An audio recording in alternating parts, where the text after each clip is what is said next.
Hi everybody and welcome to the Royal Chess YouTube channel. My name is Kanovsky and this is part 8 of my series about endgames with opposite colored bishops on the board. Today I have got for you another brilliant endgame, of course with opposite colored bishops on the board, which was played by Grandmaster Kaitanov by White. And as you can see, in this endgame, in this position, White is only one pawn up, and we have already seen some situations where one pawn up is really not enough in this type of endgame. But on the other hand, here of course White pawn on a7 is really strong, and it's only one move from promoting into the queen. So one of two black pieces, it means bishop or king, still have to take a8 square. So from the first point of view, it seems that White should be winning in here, but on the other hand, the question is how to win, because Black has got quite a good defense, a good blockading position on the king side, and White has in fact two ways how to strengthen his position. The first one is to go with his king on the queen side, and the second one is going through the king side. While going through the king side, it should be fine for White to have not only opportunity to go through f1, h2, f4, and e5, but also to go through g5. So first of all, let's see bishop f4 in here. It seems like a very good idea, because after bishop f4, if Black is playing king g7 in here, then Black king is of course too far from queen side, and White is easily playing king d2 with going to a5, b6, c7, b8, and winning of course. But on the other hand, after bishop f4, h5, the goal for White is achieved, and g5 square shall be really good for White, not only for its bishop, which is also great because now the diagonal h2 b8 is free for king, and White bishop is nicely protecting diagonal h4 d8, but also sometimes for a king. But the problem is that bishop f4 is in fact a mistake in this position, which is quite surprising. And the reason is that after bishop f4, Black is not playing king g7 nor playing h5, but the right move here for Black is g5, which is really a surprise. But on the other hand, after exchanging on g5, it is clear that here Black can easily go king e8, and White cannot win anymore. Because after, for example, f3, Black is just exchanging and going with his king to a pawn. And for example, here after king f4, king a8, e4, exchanging, and let's say bishop a2, there is nothing for White. Because after king e5 and creating another passed pawn, Black can of course easily take on d5, because here the problem for White in the whole position is that he's got of course a bad bishop to his passed a pawn, so rook pawn, and of course position is easily draw for Black. So the fact is that here in this position bishop f4 is a mistake. Now let's try another idea, that we would play king d2, so going or trying to go through queen side into the Black's position, and of course after, let's say, bishop a8, king c3, bishop b7, king b4, White is aiming for king c5 and then d6 or b6. So here of course Black has to play king e7, and now White has another opportunity to attack pawn on h6. He doesn't need to play bishop f4, but bishop g7 is possible in here. And here, of course, g5 is a very bad move because of h5. So it is really important to mention that without bishop on f4, g5 is always a bad idea for black because of h5.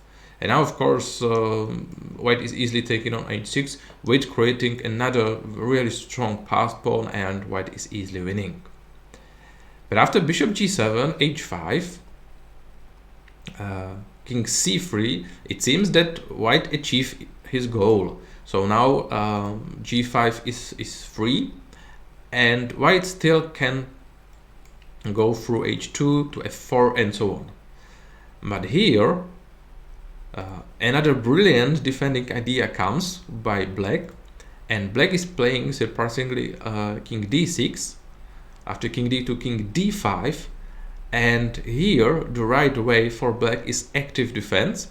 So black king is just going into the white position, and after king g1, king e2, it is clear that white's plan is not able, because after king h2, black is of course taken on f2, and here white again can any more progress possible in this situation. So this is also another great idea for white. I mean, really not the winning idea. So the right question is what to do. Could it be possible that the position is drawing and white cannot win? No, it is of course not true, and Grandmaster Kaidanov found a very nice way how to win this position. He played king f1, and after bishop a8, black is just waiting in here. King g1, bishop d5, king h2, bishop a8, king g3 and bishop d5. Here white cannot play king f4, of course, because after king f4 again black is easily playing g5, because again it's with tempo, so white cannot play h5 at the moment. And after exchanging on g5 and king e8, again this the same situation is arising on the board. Black king is easily going to b7 with drawing position for black. But here, after bishop d5, white doesn't need to play king f4 immediately. He can make a very important tempo with bishop c7.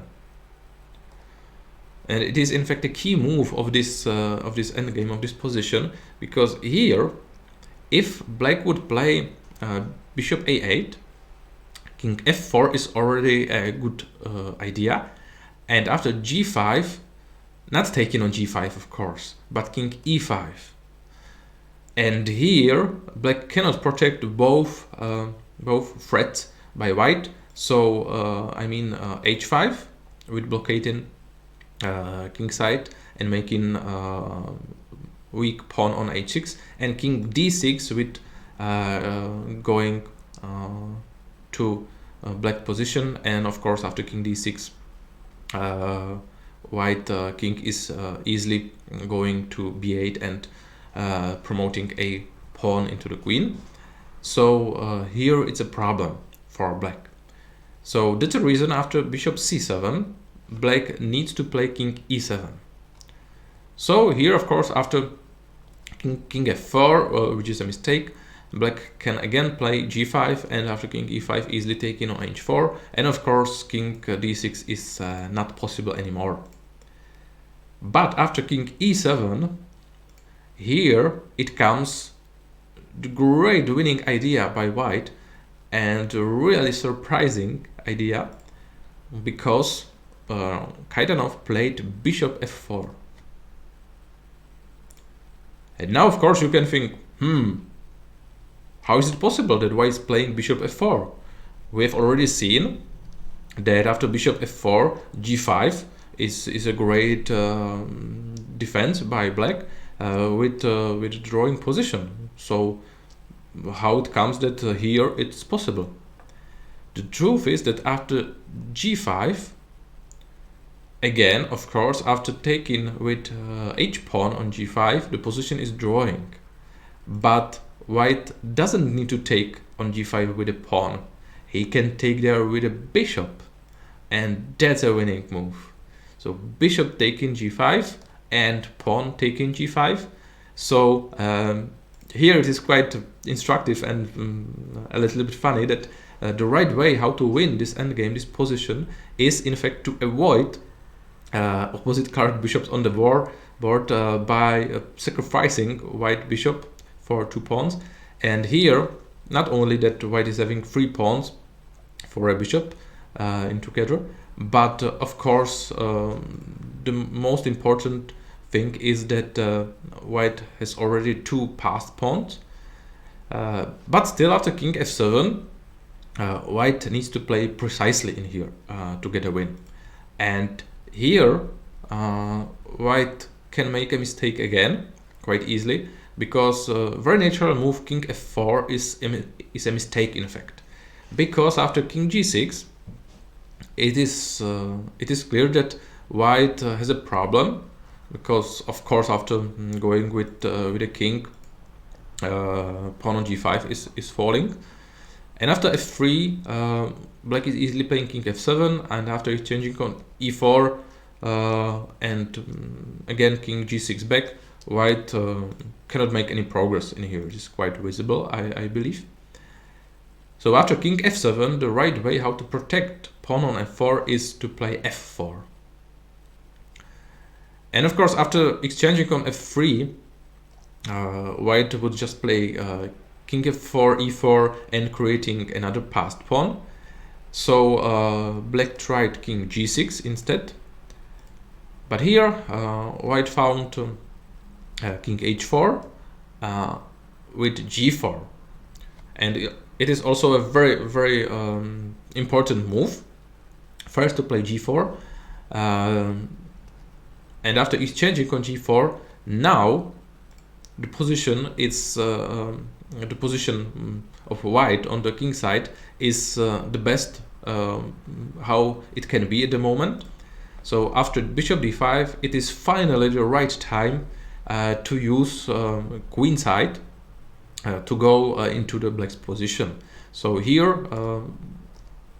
white king just coming quite a long way from g4 to b4, and after bishop d5, g6 can be played already, and of course for this g7, so black needs to play king e7, but after this move, of course, white king can go to c5, and after king f6, it seems that white is still not quick enough. And for example, after let's say going through d6 to b8 and promoting the pawn, it is really not a great idea, because black would be taking on g6, then playing king f5, g4, f3, taking on e3, and suddenly white can easily lose the position. But white has got another very nice resource in this position, very nice move f5. Nice small tactics for white, and of course after taking on f5 with a pawn, black is losing a bishop on d5, and of course after taking with a king, white is easily playing g7 with promoting one of his passed pawns. But after bishop a8, for example, which was played, and exchanging on e6, white can easily play d5, and black just resigned in this position, because 2 black pieces can protect 2 pawns. It's possible, but of course 3 passed pawns, it is just too much for 2 black pieces, and one of white pawns is just going to promote into the queen, and then of course white is easily winning.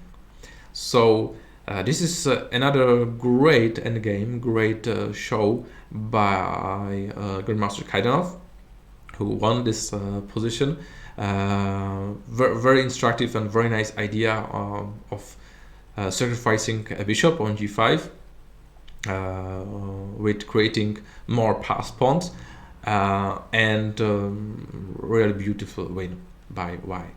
I really love this endgame. I really love this position. So of course I hope you have liked it as much as I do. Thank you for watching. Thank you for liking my videos. Thank you for liking Royal Chess YouTube channel, of course. And still 2 more parts of this serial are coming. So I hope you will watch them, of course. So thank you again, and see you next time through part 9 of this serial. See you.